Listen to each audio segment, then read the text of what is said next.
Tihar jail का नाम सुनते ही दिल में डर की एक लहर दौड़ जाती है। लेकिन जब कोई शख्स तिहाड़ के बाहर इंसानी सिर काटकर खुलेआम फेंक दे, तो सवाल उठता है, आखिर ये आदमी है या शैतान का रूप। आज हम आपको एक ऐसे सीरियल किलर की कहानी सुनाएंगे जिसने दिल्ली की सड़कों को खून से लाल कर दिया था। नाम था चंद्रकांत झा। 18 हत्याएं, तिहाड़ जेल के बाहर रखे गए कटे हुए सिर और पुलिस के लिए खुला चैलेंज। ये कहानी आपको झकझोर कर रख देगी। शुरुआत से अंत तक जुड़े रहिए। चंद्रकांत झा का जन्म बिहार के मधेपुरा जिले के घेला ढोल गांव में हुआ था। गरीबी उसके जीवन की शुरुआत से ही साथी थी। परिवार बड़ा था पर संसाधन छोटे। बचपन से ही वह गुस्सैल और झगड़ालू स्वभाव का था। गांव में छोटी छोटी बातों पर लड़ाई झगड़ा उसकी आदत बन चुकी थी। कहते हैं कि माहौल और परवरिश का असर इंसान के व्यक्तित्व पर पड़ता है, और चंद्रकांत इसका जीता जागता उदाहरण था। जवानी तक आते आते चंद्रकांत अपराध की राह पर बढ़ चुका था। काम की तलाश में वह दिल्ली आ गया। यहाँ वह आजादपुर मंडी में मजदूरी करने लगा। धीरे धीरे उसके संपर्क उन लोगों से होने लगे जो अवैध तरीके से मजदूरों को काम पर लगाते थे। दिल्ली आने के बाद उसकी जिंदगी में 2 बड़े बदलाव आए। पहला, अपराध की गहराई में उतरना। दूसरा, अपनी अजीबोगरीब मानसिकता का खुलकर इजहार करना। वह लोगों को धर्म, खान पान और आचरण को लेकर कट्टर विचार सुनाता। जो उसकी सोच से टकराता वो उसकी हिट लिस्ट में शामिल हो जाता। चंद्रकांत झा शुरुआत में मजदूरों की मदद करता था, उन्हें खाना देता, रहने का ठिकाना दिलवाता।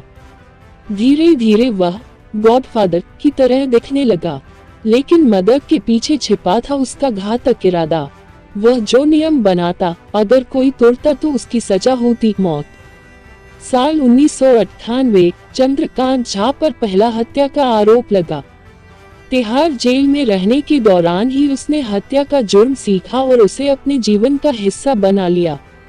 हालांकि सबूतों की कमी के कारण वह बरी हो गया, लेकिन जेल से बाहर आते ही उसने हत्या को आदत बना लिया।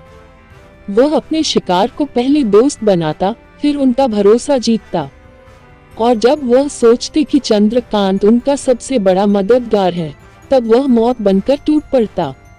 अब कहानी उस मोड़ पर आती है जिसने दिल्ली पुलिस को हिलाकर रख दिया। चंद्रकांत झा ने अपने शिकारों के सिर, हाथ, पैर काटकर तिहाड़ जेल के बाहर फेंकना शुरू कर दिया। ये महज हत्या नहीं थी, ये पुलिस को खुला चैलेंज था। हर शव के साथ एक नोट भी रखा जाता जिसमें पुलिस को चुनौती दी जाती थी, पकड़ सकते हो तो पकड़ लो। 2003 से 2007 के बीच उसने एक के बाद एक 18 हत्याएं की। ये लोग आमतौर पर बिहारी मजदूर होते थे जिन्हें वह पहले पनाह देता और फिर उन्हें मौत के घाट उतार देता। उसके हर हत्या का पैटर्न एक जैसा था, दोस्ती, नियमों का उल्लंघन और फिर दर्दनाक मौत। चंद्रकांत झा का गुस्सा उसकी मानसिक विकृति का नतीजा था।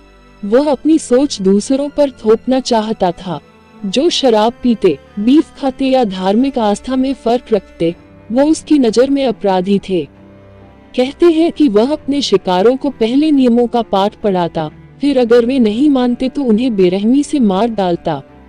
एक मनोवैज्ञानिक के अनुसार चंद्रकांत झा एक ऐसा अपराधी था जिसे हत्या करने में न तो डर लगता था, न पछतावा, बल्कि उसे अपने किए पर गर्व था। वह चाहता था कि दुनिया उसका नाम जाने, उसे पहचान मिले, और उसने ये कर दिखाया। 18 हत्याओं के बाद आखिरकार पुलिस ने जाल बिछाया। एक गुप्त सूचना के आधार पर चंद्रकांत झा को पकड़ा गया। गिरफ्तारी के समय भी वह हंस रहा था, जैसे कि उसे कोई डर ही न हो। पूछताछ में उसने हत्याओं को स्वीकार किया, लेकिन किसी भी हत्या पर पछतावा नहीं जताया, बल्कि उसने पुलिस के सामने बैठकर ऐसे बताया जैसे कोई शेर अपनी शिकार की दास्तान सुना रहा हो।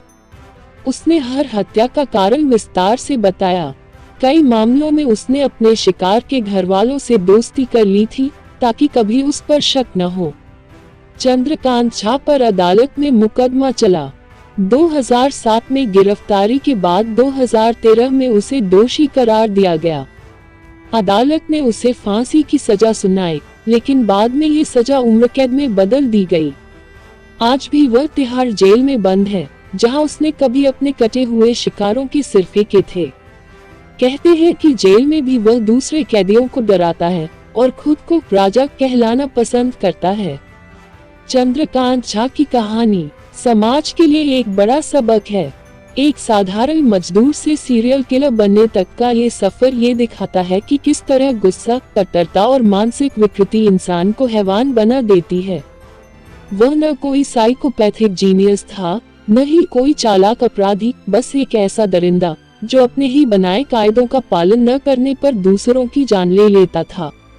इस केस ने दिल्ली पुलिस की कार्यप्रणाली पर भी सवाल खड़े किए, लेकिन साथ ही एक बार फिर यह साबित कर दिया कि अपराध कितना भी संगीन हो, कानून के हाथ लंबे होते हैं। चंद्रकांत झा अब सलाखों के पीछे है, पर उसके द्वारा फैलाई गई दहशत की कहानियां आज भी दिल्ली की गलियों में सुनाई देती हैं। तो ये थी कहानी उस सीरियल किलर की, जिसने इंसानियत की सारी हदें पार कर दी थी। अगर आपको ये वीडियो जानकारीपूर्ण लगी हो तो लाइक जरूर करें, और ऐसी ही सच्ची और सनसनीखेज कहानियों के लिए चैनल को सब्सक्राइब करना न भूलें।